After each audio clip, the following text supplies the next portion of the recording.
Hello and welcome to SPMIS Academy. Today we'll analyze important newspaper articles of 23rd December 2023. Please note you can download the PDF version of today's newspaper analysis by clicking the link given in the comment section. This is the list of the topics that we will be covering from today's newspaper. First article is about IMF message to India on two important issues. One is about exchange rate flexibility and another one is about overall debt to GDP ratio. This topic is important from our syllabus GS paper 3 Indian economy point of view. IMF के बारे में briefly revise कर लेते हैं तो हमने class में भी देखा है कि आईएमएफ और वर्ल्ड बैंक दोनों को साथ में बनाया गया in 1944 after Bretton Wood conference and that is why these two global financial institutions together are known as Bretton Wood twins. खासकर अगर आईएमएफ की बात की जाए तो it helps the world countries in case of BOP crisis to bail out from this difficult situation. For example, IMF helped India 1991 BOP crisis post in order to help India to recover from BOP crisis. तो IMF के important reports की अगर बात की जाए जो IMF publish करता है पीटी पर्सपेक्टिव से इम्पोर्टेंट है, वह है world economic outlook report, global financial stability report, fiscal monitor, external sector report. ये तो हो गई कुछ पीटी स्पेसिफिक बातें, प्रीलिम स्पेसिफिक बातें।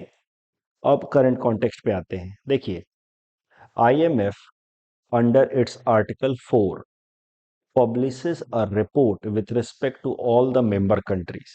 जितने भी IMF के मेंबर कंट्रीज हैं सबके लिए एक एक रिपोर्ट पब्लिश करता है अंडर आर्टिकल 4 ऑफ IMF, जिसके अंतर्गत ये बना है। तो इंडिया के लिए हाल फिलहाल में आर्टिकल 4 के अंतर्गत IMF ने रिपोर्ट पब्लिश की है जहां पे it has talk in detail about two important areas. Already हम इस रिपोर्ट के बारे में न्यूज़पेपर एनालिसिस में चर्चा कर चुके हैं व्हेन आई टोल्ड यू कि IMF हैज सेड कि India is a super performer economy. दो इंपॉर्टेंट एरिया जिस पे और IMF ने चर्चा की है वो है about exchange rate issues and issues of overall debt to GDP ratio. Exchange rate issues पे IMF ने क्या कहा है वो रिवाइज करने से पहले ब्रीफली आप रिकॉल कीजिए जो हमने अपने क्लासेस में पढ़े हैं, फंडामेंटल क्लासेस में, कि एक्सचेंज रेट डिसाइड कैसे होते हैं। I've told you so many times कि exchange rate is nothing but MRP of a currency, right? So exchange rate is decided on the basis of demand and supply of a particular currency. For example, dollars are there in the market. On the other side, rupee is there. On the basis of relative demand and supply of dollar with respect to rupee, the exchange rate of dollar will be decided. ये एक normal understanding है, but exchange rate को कुछ देश fix भी कर देते हैं। इसको कहा जाता है फिक्स्ड या pegged exchange rate. Small economies जैसे कि Fiji, Libya and all, they fix it, they have fixed exchange rate. But class का डिस्कशन, आई जस्ट होप आपको याद आ रहा होगा, ये जो फिक्स्ड या पेग्ड एक्सचेंज रेट है that is also not permanent. ये लोग टाइम टू टाइम रिव्यू करते हैं और उसको बदलते हैं as per the demand of the economy. दूसरा होता है market exchange rate, where the exchange rate is decided by the market on the basis of demand and supply. अभी मार्केट एक्सचेंज रेट में भी one is floating exchange rate where the rate is completely left to the market to decide. Demand ज़्यादा होगा तो price ऊपर जाएगा, demand कम होगा तो प्राइस नीचे जाएगा। बट दूसरा होता है मैनेज्ड एक्सचेंज रेट, जहाँ पे though the prices are determined by the market only, but the central bank which is RBI in case of India and the government of India may play some role in determining the exchange rate by releasing some rupee in the market, absorbing some dollar from the market, something like that. तो ऐसे system को कहा जाता है managed exchange rate, but critics call it currency manipulation या dirty floating. I just hope कि ये जो क्लास की बातें हैं आपको याद आ रही होंगी। Now let us talk about exchange rate से संबंधित IMF ने क्या कहा है। IMF का कहना है कि दिसंबर 2022 से लेकर के अक्टूबर 2023 तक, यानी कि लगभग इन 10-11 महीनों में भारत का जो करेंसी है रुपया, वो डॉलर के मुकाबले काफ़ी स्टेबल रहा है। It has not moved much. So that is why IMF का कहना है कि कहीं ना कहीं इंडिया इज, और भारत की जो सेंट्रल बैंक है RBI, वो कहीं ना कहीं एक्सचेंज रेट को अपने लेवल पे स्टेबलाइज करने की कोशिश कर रही है।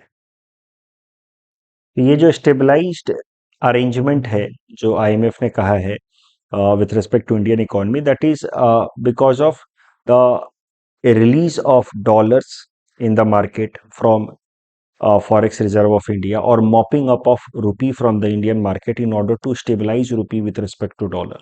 ये एक तरीके से आप कह सकते हैं कि आईएमएफ ने भी इंडियन इकोनॉमी को कॉशन किया है अगेंस्ट मैनेजिंग और against going for stabilized regime. इसको कहा जाता है मैनेज्ड सिस्टम, जिसको क्रिटिक्स कहेंगे डर्टी फ्लोटिंग या फिर करेंसी मैनिपुलेशन। इसी को आईएमएफ ने कहा है stabilized arrangement, where RBI is deliberately trying to stabilize dollar with respect to rupee. इस पे आरबीआई का स्टेटमेंट आया है कि this observation of IMF is not based on the large set of data. It is based on very small amount of data. It is cherry picking, and that is why it does not correlate to the reality. ऐसा नहीं है कि Indian economy बहुत ज़्यादा और ऐसा नहीं है कि हम लोग बहुत ज़्यादा रेगुलेट कर रहे हैं, स्टेबलाइज कर रहे हैं रुपी को with respect two dollar.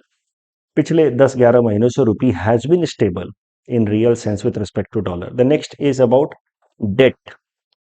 Date to GDP ratio, Bharat सरकार का और स्टेट गवर्नमेंट्स का मिलाकर के जो डेट टू जीडीपी रेशियो है उसको कहा जाता है फेडरल गवर्नमेंट का डेट या जनरल गवर्नमेंट का debt to GDP ratio.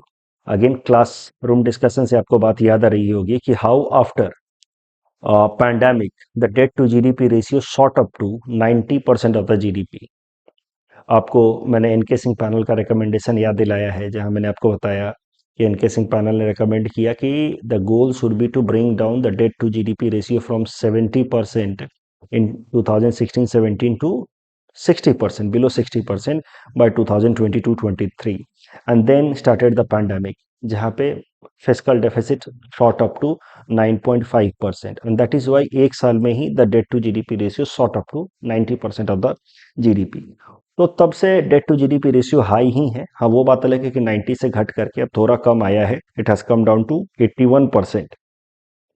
IMF ने दो बातें कही हैं, if Indian economy is able to manage itself well, then by 2028 debt to GDP ratio में come down to 70%, but if not, अगर हम ठीक से मैनेज नहीं कर पाए, then the same debt to GDP ratio might go up to 100% of the GDP by 2028।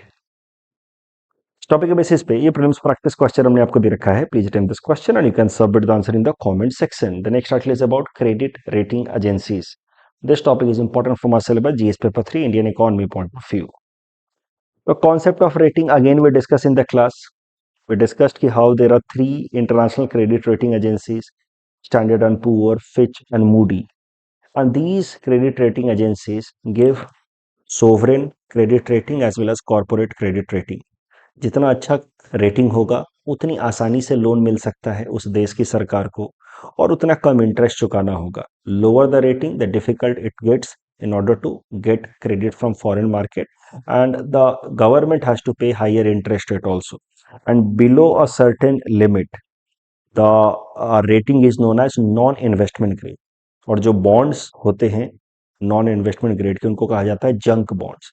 Non investment grade मतलब no government this government whose rating is below this level. तो आपकी अगर रेटिंग मान लीजिए BA1 है इन मूडीज, तो आपको foreign market से लोन नहीं मिलेगा, आप चाहे कितना भी इंटरेस्ट ऑफर करने की कोशिश करें।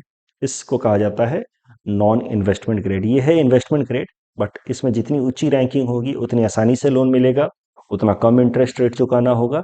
The lower it gets the difficult it becomes. अभी क्रेडिट रेटिंग एजेंसीज को लेकर के हमेशा से ही एक कंसर्न रहा है इनकी ट्रांसपेरेंसी को लेकर के। इससे रिलेटेड एक मेजर इशू रेज किया था इकोनॉमिक सर्वे 2020-21 ने, जब उसने कहा था कि ये जो क्रेडिट रेटिंग एजेंसीज हैं इनका रेटिंग का जो प्रोसेस है वो ट्रांसपेरेंट नहीं है, और ये ट्रांसपेरेंट ना होने के का जो आर्ग्यूमेंट है that was given on the basis of ranking और rating of countries and economies like India and China. India and China, both of them are very stable, large economy. China is world's largest economy on PPP basis. India can be third largest economy on PPP basis. Overall exchange rate basis, maybe we are fifth largest economy. We do not have much outstanding debt now from foreign market. तो हमारा कुछ default वगैरह भी नहीं है yet. अगर आप भारत की रैंकिंग देखें तो बिल्कुल यहाँ पे है, भारत सरकार की जो सोवरेन रैंकिंग है, रेटिंग है, वो बिल्कुल यहाँ पे है, just one notch above the non investment grade. तो इस कारण से ये जो क्रेडिट रेटिंग एजेंसीज हैं उनके रेटिंग के प्रोसेस को लेकर के उनके ट्रांसपेरेंसी पे हमेशा से ही क्वेश्चंस रहे हैं। Economic survey 2020-21 raised issue on that. They also suggested, economic survey ने सजेस्ट किया कि इंडिया चाइना जैसे इकोनॉमीज को मिल करके अपना अलग से रेटिंग सिस्टम डेवलप करना चाहिए। मे बी ब्रिक्स प्लेटफॉर्म पे ब्रिक्स रेटिंग का कॉन्सेप्ट लाया जाना चाहिए। उस डायरेक्शन में काम चल भी रहा है ब्रिक्स में, बट अभी तक ऐसा हुआ नहीं है। अब उसी डायरेक्शन में हाल फिलहाल में फिर से डेवलपमेंट हुए हैं। भारत के chief economic advisor V Anantha Nageswaran साहब ने फिर यही बात रेज की है कि these rating agencies do not accurately reflect the exact capability of an economy. Their process is opaque and that is hurting an economy's ability to raise fund. आप जब ओपेक तरीके से, नॉन ट्रांसपेरेंट तरीके से rating देते हैं, तो फिर इससे कहीं ना कहीं वर्ल्ड इकोनॉमी में, वर्ल्ड मार्केट में किसी पर्टिकुलर इकोनॉमी का इमेज खराब होता है। उसको वर्ल्ड मार्केट से फंड रेज करने में उसको हायर कॉस्ट पे करना होता है।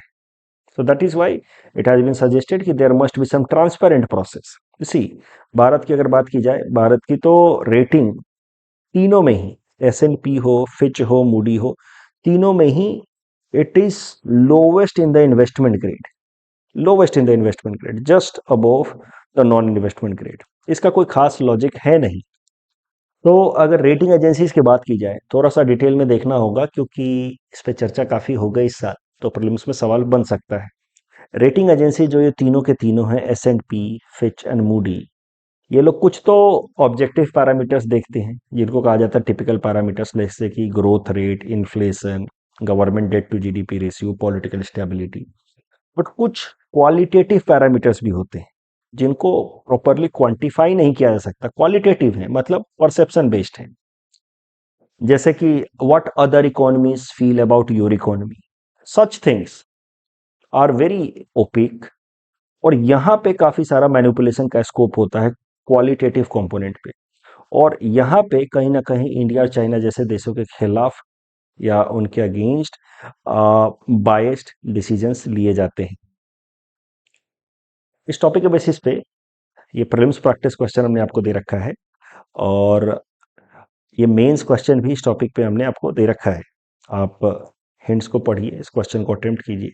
ये क्वेश्चन यूपीएससी प्रीलिम्स 2022 में आया था। यहाँ पे डेट टू जीडीपी रेशियो पे क्वेश्चन है। डेट टू जीडीपी रेशियो के बारे में हमने, डेट टू जीडीपी रेशियो के से रिलेटेड तो मैंने पहला क्वेश्चन दिया है। आई जस्ट थिंक ये क्वेश्चन रिपीट हो गया है।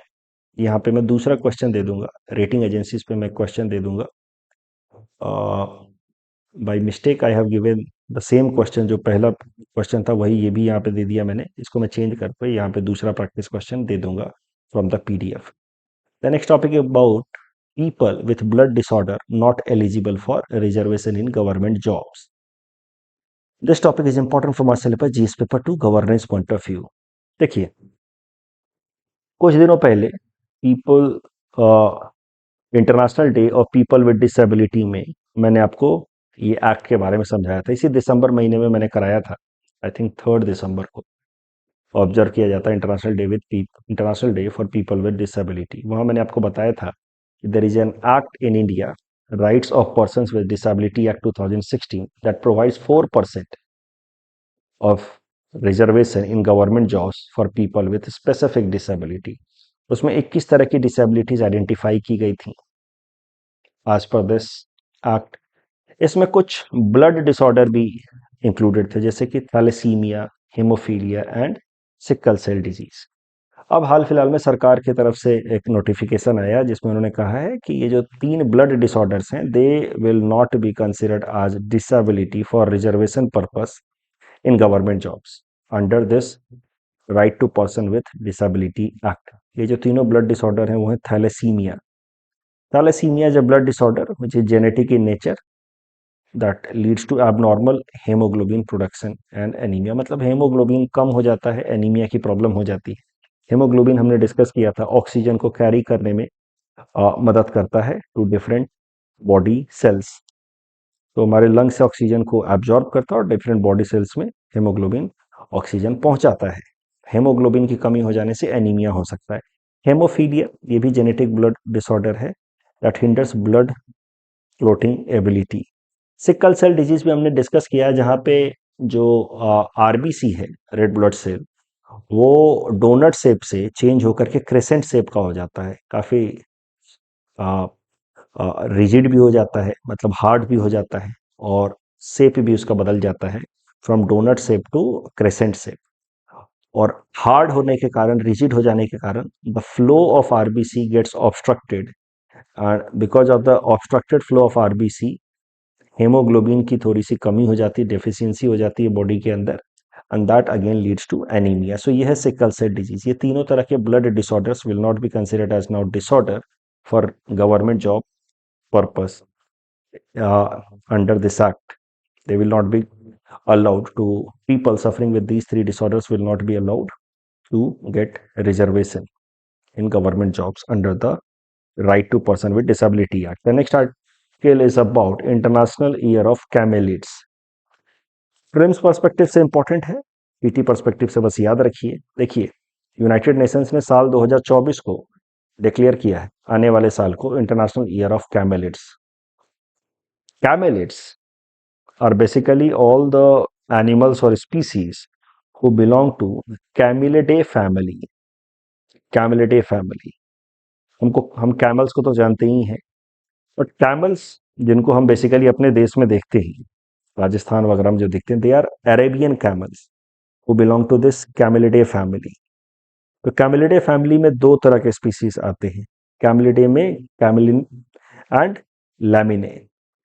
तो कैमल दो तरह के होते हैं, अरेबियन कैमल, बैक्ट्रियन कैमल।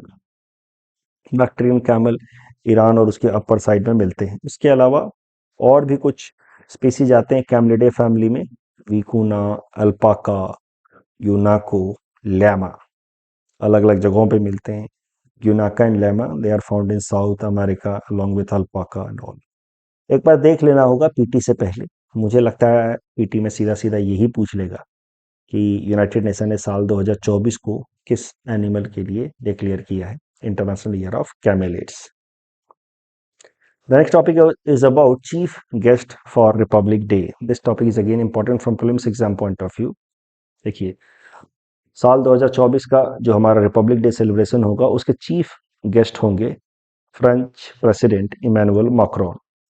ये रिपब्लिक डे सेलिब्रेशंस के जो चीफ गेस्ट होते हैं, वो कहा जाता है highest honour of a country in terms of protocol. तो इससे बड़ा सम्मान दिया नहीं जा सकता किसी भी फॉरेन डिग्नेटरी को। ये मेरा मतलब है when we say it's highest honour a country accords in terms of protocol to a foreign dignitary. Chief guest republic day celebration के लिए कैसे चुने जाते हैं? On the basis of relations of India with that particular country. ये process होता है चुनने का, उसमें कम से कम 6-8 महीने लगते हैं। Ministry of external affairs consideration करता है, उसके बाद चीफ गेस्ट को का डिसीजन लिया जाता है।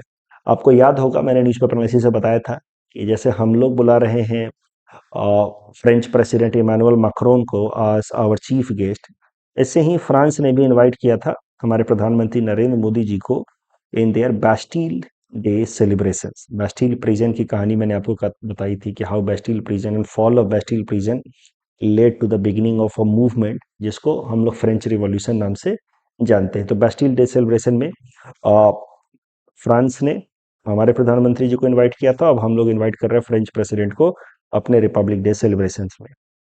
याद रखिएगा, इंडिया फ्रांस रिलेशंस पे सीधा सीधा अगर कुछ सवाल आ जाए तो ये दोनों बातें लिख सकते हैं आप इंट्रोडक्शन में या कंक्लूजन पार्ट में। सिविल स्कोर से रिलेटेड दोनों स्टेटमेंट्स गलत हैं। एमएसएमई से रिलेटेड पहला स्टेटमेंट तो गलत ही है as per the criteria, but दूसरा स्टेटमेंट भी गलत है because not all the loans of MSME directly qualify under priority sector lending. So correct answer would be again D. That's all from our side for today. Thanks for watching.